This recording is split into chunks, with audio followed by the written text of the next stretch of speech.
এই মুহূর্তে আমার থেকে বেশি ওই অসহায় মানুষগুলোর অন্য সংস্থানের বেশি প্রয়োজন। সাবধান করেছিলাম, তাও যখন তোমরা অস্ত্র নামাওনি তখন মরো। না রানীমা, ওদেরকে মারবেন না।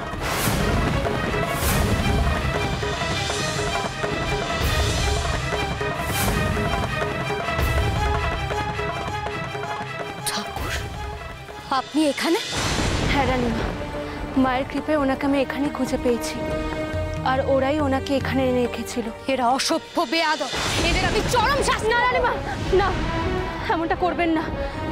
এই সর্বহারা মানুষগুলোর কোনো দোষ নেই। ওরা যে বড় অসহায়, বড় অভাবী, অনেক কষ্টে আছে ওরা। এসব তুমি কি বলছো কি সর্বাণী? আর একটু হলে এরা আমাদের। আমি সত্যি বলছি রানীমা, উনি আমাকে বলেছেন।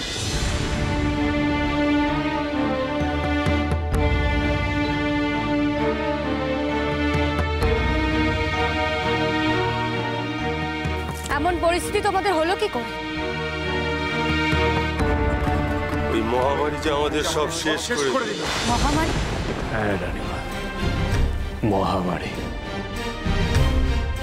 এই গ্রামে এক সময় এক ভয়ঙ্কর মহামারী দেখা দিয়েছিল। এই গ্রাম থেকে পাশের গ্রামে ছড়িয়ে পড়তে থাকে সেই রোগ। একটা সময় পাশের সমস্ত গ্রাম এই গ্রামটিকে এক ঘরে করে দেয়। না কেউ এই গ্রাম থেকে বেরিয়ে পাশের গ্রামে যেতে পারে, না কেউ পাশের গ্রাম থেকে এই গ্রামে প্রবেশ করতে পারে। এই মহামারীতে এই গ্রামের বহু মানুষ প্রাণ হারিয়েছিলেন, আর যারা কোনো মতে নিজেদের প্রাণ রক্ষা করতে পেরেছিলেন তাদের সামান্য দুটি অন্ন সংস্থানের কোনো ব্যবস্থাও ছিল না। অগত্যা দিনের পর দিন অভাবের তাড়নায় মানুষগুলো ভুগতে থেকে একটা সময় তারা বাকিদেরকে লুট করতে থাকে, মানুষ মারতে থাকে।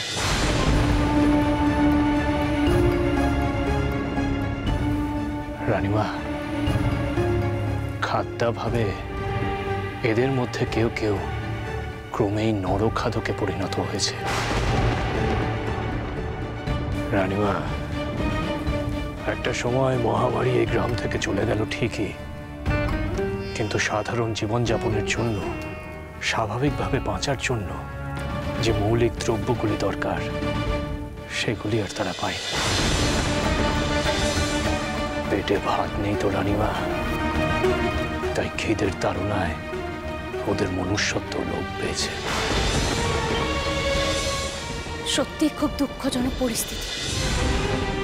এরা যে এত কিছুর পরেও নিজেদের পরিবার নিয়ে বেঁচে আছে, এটাই তো অনেক। হ্যাঁ রানীমা, শুধু তাই নয়, যে মহামারীর কবলে এরা পড়েছিল সেই মহামারীর ওষুধও এরাই বের করেছে। এমনকি আমার গলার এই যে অবস্থা, এমনই খারাপ অবস্থায় আমি এখানে এসেছিলাম, আমার গলার চিকিৎসাও কিন্তু এরাই করেছে। কোনো এক ভেষজ ওষুধ এই কাপড়ের মধ্যে করে আমার গলায় এরা পট্টির মতো চড়িয়ে রেখেছে। এই অন্ধকার জীবন থেকে জীবনের মূল স্রোতে ওদেরকে ফিরিয়ে আনতেই হবে, আর একমাত্র আপনি তা পারেন রানীমা, আমার তা বিশ্বাস। দয়া করে ওদের বাঁচান আপনি। নিশ্চয় করবো ঠাকুর। এতগুলো মানুষের দুর্দশা আমি কিছুতেই মেনে নিতে পারবো না। এদের বাঁচানো আমার কর্তব্য।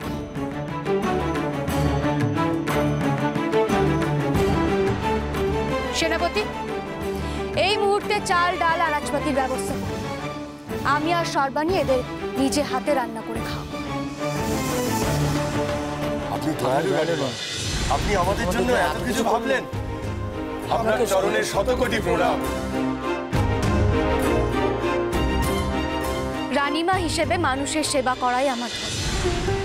তোমাদের আর কোনো চিন্তা নেই। আজকের পর থেকে তোমাদের আর কেউ এক ঘরে করে রাখবে না। তোমাদের জীবন সুন্দর করে মূল স্রোতে ফেরাবো আমি। জয় রানীমা জয়।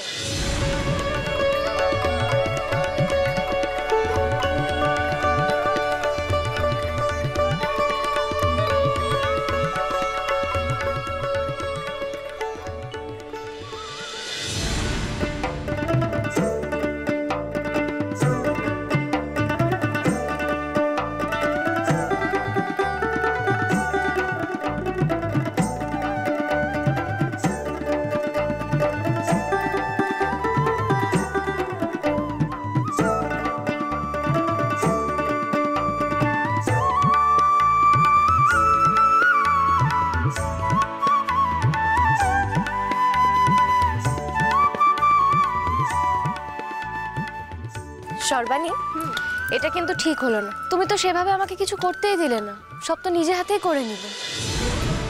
কেন রানীমা, আপনি পরমাণু রাজ্যের হাতে হাতে তো সাহায্য করলেন, সেটা বুঝি কিছু না? হ্যাঁ, তবে এটা ঠিক যে তুমি যে দক্ষতা দিয়ে সকলের জন্য রান্না করছো, এ কিন্তু আমার পক্ষে সম্ভব না। আমিও তো আপনার মতো তরবারি চালাতে পারি না।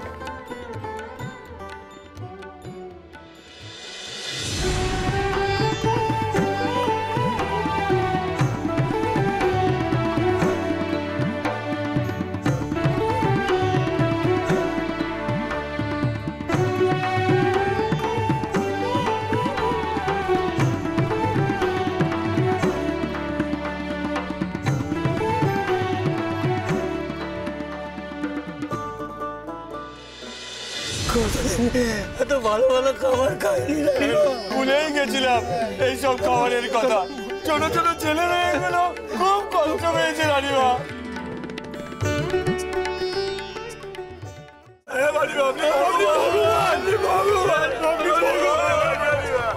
তোমরা আর এসব নিয়ে ভেবো না। সবার প্রথমে তোমাদের খাবার আর পোশাকের ব্যবস্থা করব, আর তোমাদের বাসস্থানগুলোকেও সব ঠিক করব।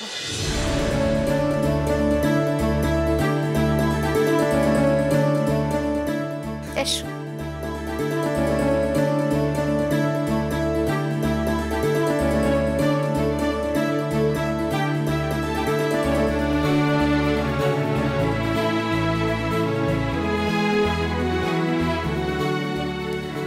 তোমরা তবে আমাকে এবার বিদায় দাও, আমি তবে আসি।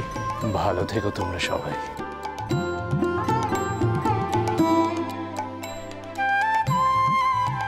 জয় রানী ভবানী জয়, জয় রানী ভবানী জয়, জয় রামপ্রসাদ ঠাকুরের জয়, জয় রামপ্রসাদ ঠাকুরের জয়। ও থামো থামো থামো গো তোমরা, আমার নামে জয়ধ্বনি দিও না গো।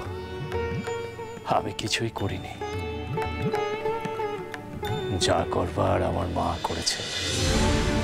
তাই জয়ধ্বনি যদি দিতেই হয়, আমার মায়ের নামে জয়ধ্বনি দাও।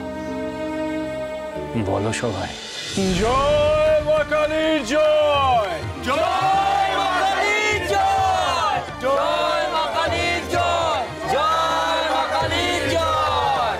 কালী কালী পাপ হারিনি পারে। আমি জানতাম রামপ্রসাদ, তুই ছাড়া এই মানুষগুলোকে কেউ মূল স্রোতে ফেরাতে পারবে না। আর তা জানতাম বলি তোকে সেদিন ছলনা করে ডেকে এনেছিলাম। আমি জানতাম তোর খোঁজে সর্বাণী আর ভবানী ঠিক এখানে আসবে।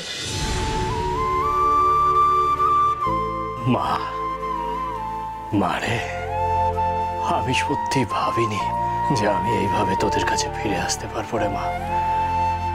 এই সব সম্ভব হয়েছে তোরই কৃপাতে রে মা।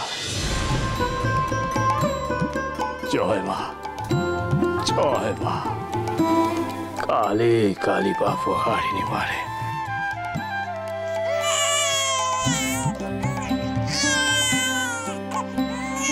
দেখি, আমাকে দিন দেখি, কতদিন বাদে ওদের সাথে দেখা হলো। দেখো দেখো দেখো বউটা দুজনে কেমন হাকু পাকু করছে। এতদিন পরে মাকে দেখতে পেলাম। আর বাবাকে দেখো, বোধহয় ভুলেই গিয়েছে। কি বললি রে দুকে? ওরা আমাকে চিনতে পারবে না? ওরা আমাকে ভুলে গেছে? না না, দুঃখে হাতে মজা করে বলছেন। আপনি ওদের দিকে একবার হাত বাড়িয়ে দেখুন না, তাহলেই তো বুঝতে পারবেন। রামদুলাল তো তার বাবাকে চেনার সুযোগই পায়নি।